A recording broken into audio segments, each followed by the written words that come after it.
শোনো বেতুয়ার মানুষ, মহিলা ও পুরুষ,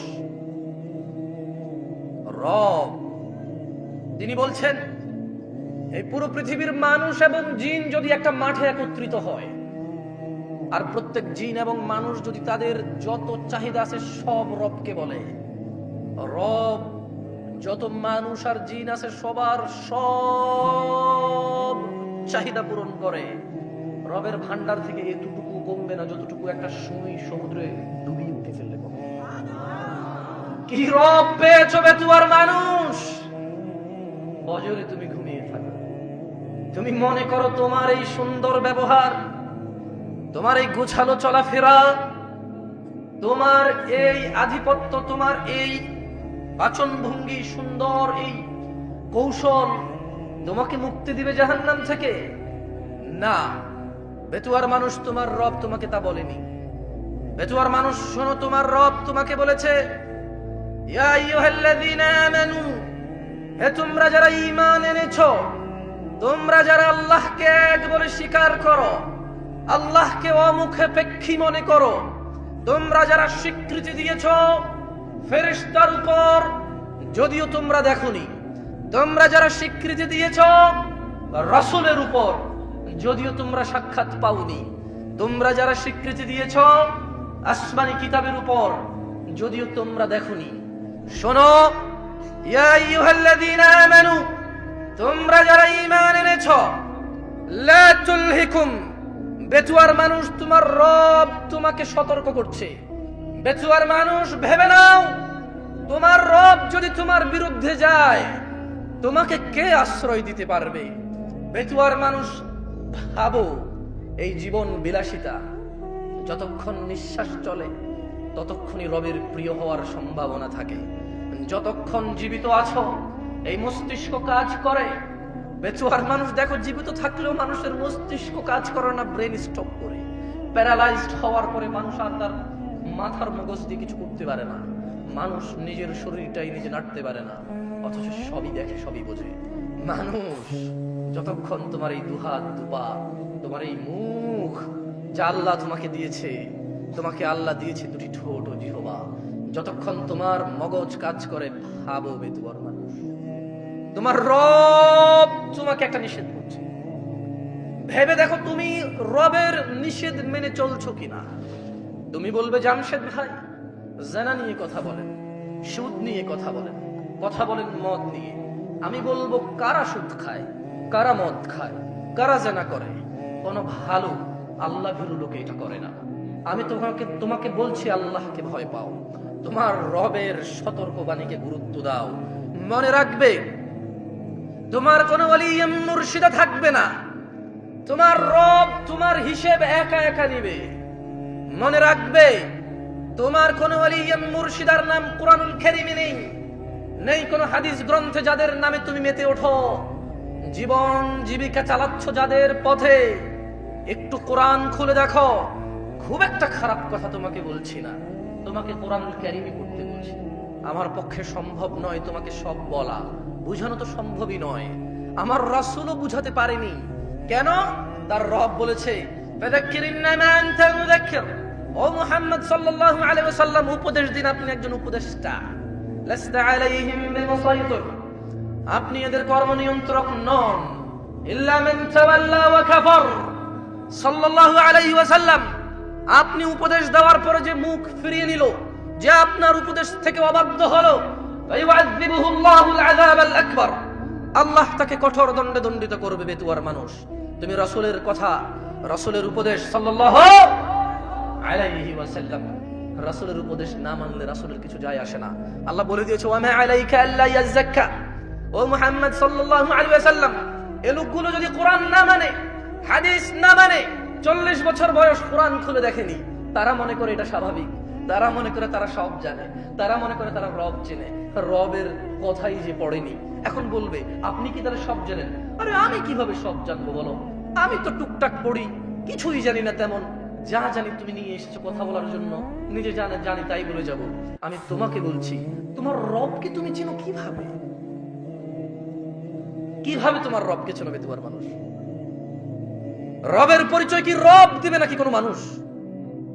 রব দিবে, আর তিনি ওনার পরিচয় দিয়েছে কোরআনুল কারীমে। তুমি যেটা পড়ে দেখোনি, যা তুমি ধারণী, যা তোমার মাদ্রাসাগুলোতে পড়ানো হয় কিন্তু অর্থ সহকারে নয়, যা তুমি অনগরল বলতে থাকো নিজেই বোঝো না, তুমি নিজেই কোরআনের আয়াত পড়ে কোরআনের আয়াতের বিরুদ্ধে ফতোয়া দাও। আমি বলছি না আমি সব সঠিক বলছি, তবে আমি এটা তো ঠিক বলছি যে তুমি কোরআন পড়তে জানো না। তুমি রব কিভাবে চলবে? তোমার মানুষ 60 বছরের জীবনকে প্রাধান্য দিয়ে নষ্ট করছে অনন্ত জীবন। লা ইয়ামুতুনা ফিহা ওয়া লা ইয়াহইয়া।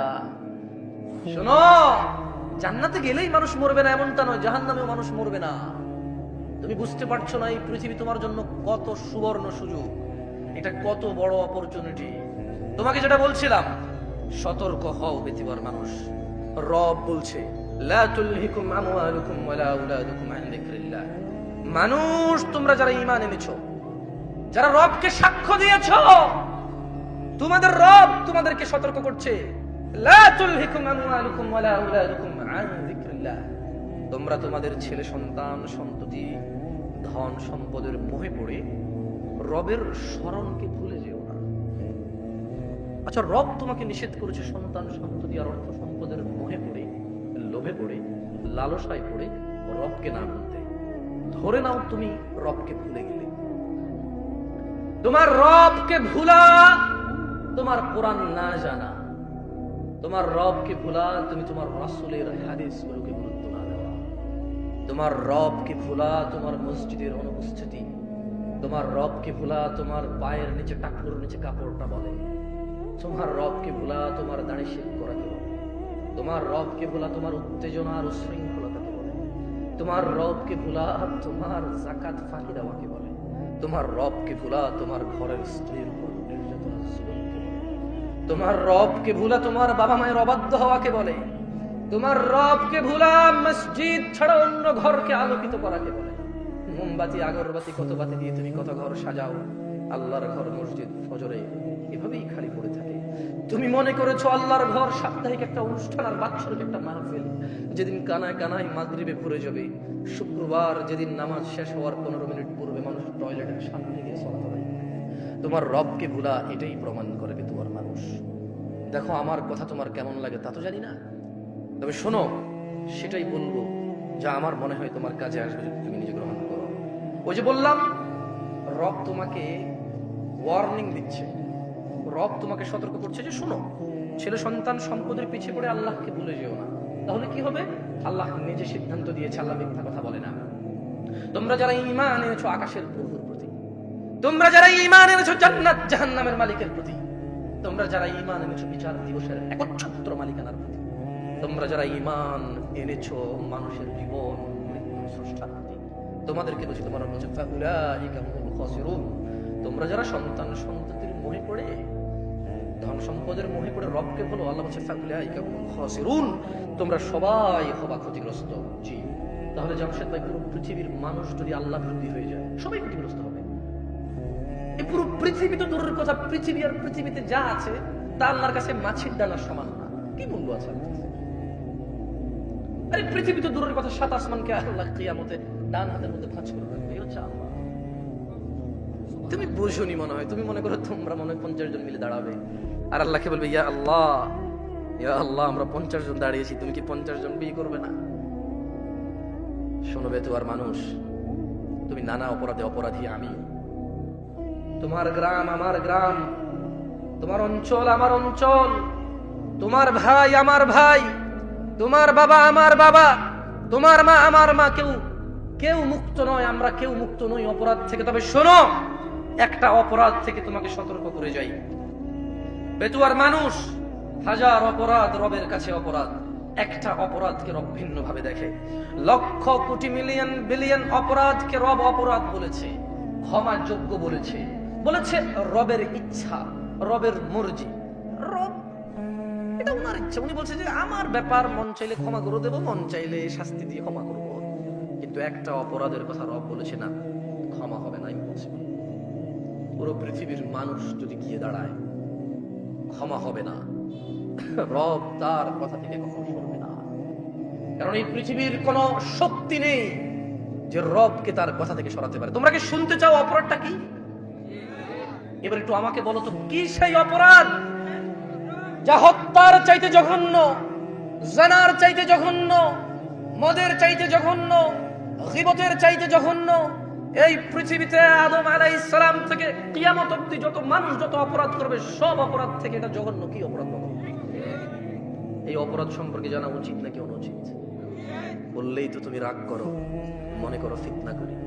শোনো, তোমার ভ্রুক্ষেপ করা উচিত। তোমার রব পুরো কোরআনুল কারীমে ওনার দয়া সম্পর্কে কত কিছু বলেছে, হাদিসে ওনার দয়া সম্পর্কে কত কিছু বলেছে, কিন্তু ওই একই কোরআনে তিনি বলেছেন যে তিনি ক্ষমা করবেন না যে ওনার সাথে শিরিক করে।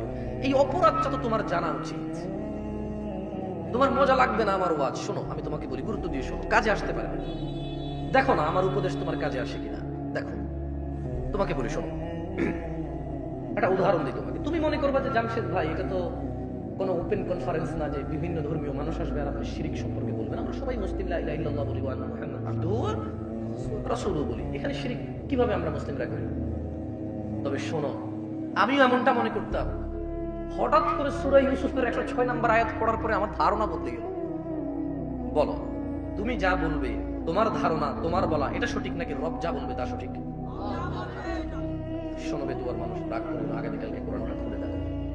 রব বলছে যে ওয়ামা ইউমিনু আকসারুহুম বিল্লাহ ইল্লা ওয়া হুম মুশরিকুন। এই যে মানুষগুলো, পৃথিবীর এই মানুষগুলো যারা ঈমান আনছে, কিছু মানুষ, অধিকাংশ 50 ভাগের উপরে মানুষ রবের প্রতি ঈমানও আনছে কিন্তু সঙ্গে সঙ্গে শিরিক করে। তাহলে তোমার ঈমান আনার পরে কি কাজকে রব শিরক বলে গণ্য করে? বলো বলো কি সেই অপরাধ যার ব্যাপারে রব মুহাম্মদ সাল্লাল্লাহু আলাইহি ওয়াসাল্লামকে পর্যন্ত ধমক দিয়েছে? তুমি তো বলবে শেষ নবীর উম্মত যা খুশি করবে, কিন্তু রব তো এরকম বলে না।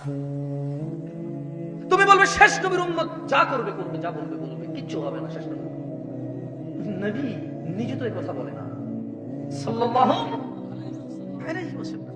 তবে শোনো বেতুয়ার মানুষ, মুহাম্মদ সাল্লাল্লাহু আলাইহি ওয়াসাল্লাম জানো উনি কে? মুহাম্মদ সাল্লাল্লাহু আলাইহি ওয়াসাল্লামকে তোমার সাথে একটু পরিচয় করিয়ে দিই না, আমার মতো করে না, রবের মতো করে। কার মতো করে?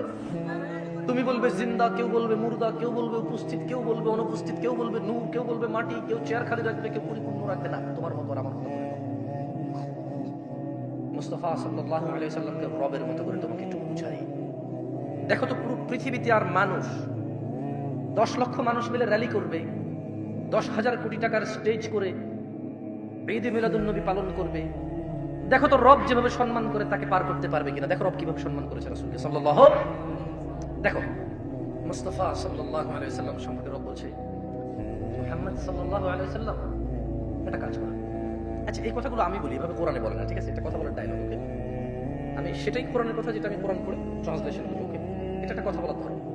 আচ্ছা, মুহাম্মদ সাল্লাল্লাহু আলাইহি ওয়াসাল্লামকে আল্লাহ সুবহানাহু ওয়া তাআলা বলছে, কে বলছে? কার রব? আল্লাহ। কার রব? সবার, যিনি প্রতিপালন করে সবকিছুকে যিনি পালন। লা ইলাহা ইল্লাল্লাহ।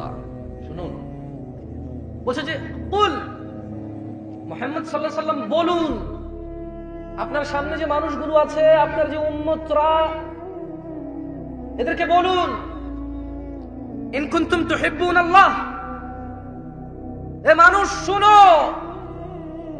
মহিলা এবং পুরুষ শোনো, তুমি কি তোমার রবকে ভালোবাসো? আমরা কি ভালোবাসি? ভালোবাসি। তাহলে শুনুন কিভাবে ভালোবাসতে হবে রবের। এখানে রব মুহাম্মদ সাল্লাল্লাহু আলাইহি ওয়াসাল্লামকে কি মর্যাদা দিয়েছে দেখুন তো। পুরো পৃথিবীর মানুষ মিলে একটা টেকনিক, একটা ক্যাটাগরি, একটা ক্রাইটেরিয়া, একটা কিছু তৈরি করে এত সম্মান দিতে পারবে কিনা? পারবে না, কারণ মানুষের সেই ক্ষমতাই নেই। কি নাই? যতক্ষণ নিঃশ্বাস চলে বিল্ডিং একটা তুলে ফেলবে, একটা ভেঙে ফেলবে, মসজিদ একটা ভাঙবে, একটা করবে, 6 তলা 10 তলা করবে, অথবা মাটির ছন করবে, অথবা মারামারি করবে, মার খাবে, মারবে। কিন্তু যতক্ষণ জীবন থাকে, যতক্ষণ আলটিমেটলি মানুষ হচ্ছে ক্ষমতাহীন, মানুষ কি একচ্ছত্র মালিকানা কার? যেদিন কোনো মানুষ কোনো মানুষের কোনো কাজে আসবে না, সেদিন কার ক্ষমতা থাকবে? মালিকানা কার থাকবে? তিনি বলছেন। তাহলে তিনি যা বলবে তা করতে সক্ষম। তিনি যা বলবে তা করতে কি? শোনো বেতুয়ার মানুষ, রব তোমাকে বলছে, কুল ইন কুনতুম তুহিব্বুনাল্লাহ। ও মুহাম্মদ সাল্লাল্লাহু আলাইহি ওয়াসাল্লাম, এদেরকে বলে দিন, তোমরা কি আল্লাহকে ভালোবাসো? তোমরা কি আল্লাহকে ভালোবাসতে চাও? ফাত্তাবিউনি, তাহলে আমি মুহাম্মদ সাল্লাল্লাহু আলাইহি ওয়াসাল্লামের অনুসরণ করো। যে হাতে খাই সে হাতে খাও, যে পায়ে মসজিদে যাই সে পায়ে যাও, যা রবের ইবাদত বলি তাই ইবাদত মনে করো। যখন ঘুমানোর অনুমতি আছে তখন ঘুমানোকে অবৈধ মনে করো না।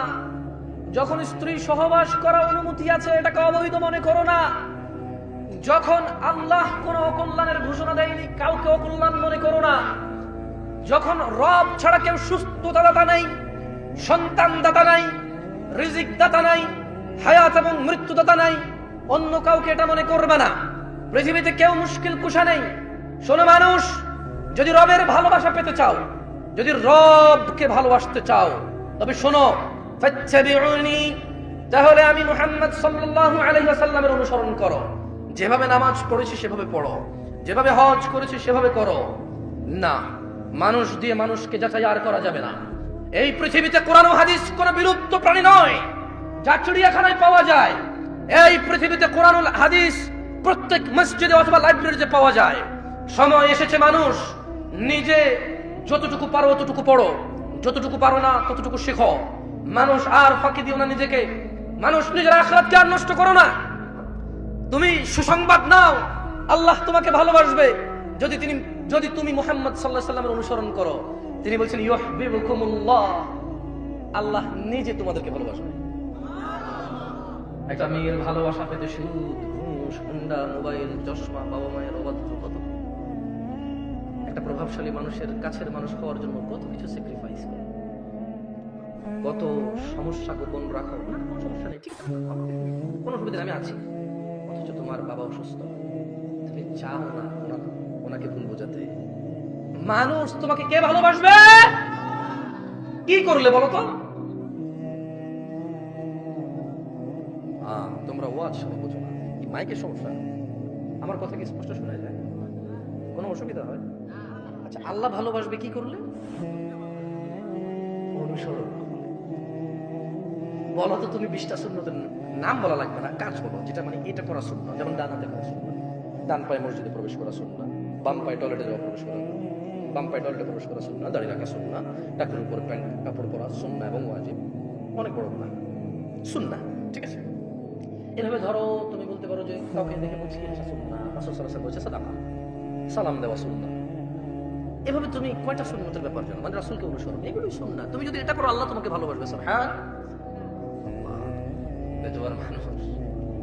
যাই হোক, শোনো, নামাজ কলমা তো ছেড়ে দিয়েছো, এর কারণ এটা নয় যে তুমি বেনামাজি। তোমার নামাজ কলমা ছাড়ার কারণ ভিন্ন। তুমি মনে করো আর কি তোমার মন চায় না, তুমি পারো না, তাই তুমি নামাজ পড়ো না। সেটা তোমার তাওহীদের সমস্যা। কোথায় সমস্যা? মানে আল্লাহ কে? আল্লাহ তিনি যে তোমার হিসাব নিতে সক্ষম এবং তিনি যে তোমার হিসেব নিবে, তুমি এটা পরিপূর্ণভাবে বিশ্বাস করো, তাহলে তো তুমি নামাজ পড়তে। তুমি মনে করো আর কি তুমি নামাজ পড়ছো না, তুমি গাফেল। এই জন্য তোমাকে বলেছি আল্লাহকে ভয় করতে হবে। ফর এক্সাম্পল, আল্লাহ নামাজ ফরজ করেছে। কে নামাজ ফরজ করেছে? আল্লাহ। মুয়াজ্জিন আযান দেয়, তুমি নামাজ পড়ো না। তুমি মনে করো তোমার দান সাদাকা তোমাকে উদ্ধার করবে।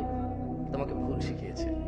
আমি মানুষ, ছোট হতে পারি, শোনো, জোর জবরদস্তি করে কিছু কথা আমাকে শুনিয়ে দিতে পারো, এখান থেকে নামিয়ে দিতে পারো। বলছি না তোমরা নামা পারো, বাট এটা পারো। তবে মনে রাখবে, কথা যেটা বলেছিল উল্টাতে পারবে না। কেন পারবে না জানো? কারণ এই কথা উল্টানোর জন্য তোমাকে কথা থাকতে হবে। মনে রাখবে, তোমার দান সাদাকা যা আছে হিসেবই হবে না। তুমি কি মনে করো হিন্দু লোককে আল্লাহ প্রশ্ন করবে কিয়ামতে, হিন্দু এতগুলা বুতকে পূজা করছিস, ঠিক আছে, বল নামাজ কেন পড়িসনি? বুঝুনি মনে হয়? একটা স্কুল, এখানে আমি পড়ি না, আমার কি পরীক্ষা হবে? আমার কি পরীক্ষা হবে? বুঝাইতে পারিনি মনে হয়। তো যে মুশরিক, তার নামাজ রোজা হজ যাকাতের হিসাব কিসের হিসাব? সে তো অলরেডি এমন অপরাধে যা ক্ষমাযোগ্য নয়, যা কি নয়, ক্ষমাযোগ্য নয়।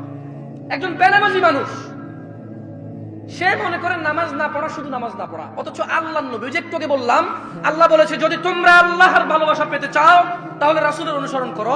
রাসূল বলছে যে নিশ্চয়ই কাফের এবং মুশরিকের মধ্যে আর আমাদের মধ্যে পার্থক্য হচ্ছে নামাজ। তুমি মনে করো নামাজ না পড়া নামাজ না। ওই যে তুমি খুঁজে পাও না মুসলমান কিভাবে শিরিক করে, এই যে নামাজ না পড়লে শিরিক হয়। দেখো, আমি অনুবাদক, এখানে যারা বুখারী পড়ায়, মুসলিম পড়ায়, তিরমিজি পড়ায়, হাদিস তারা পেয়েছে। হানাফি, শাফি, মালিকি, হাম্বলি, তিরমিজি, আবু দাউদ নাম দিয়ে তুমি পরিবর্তন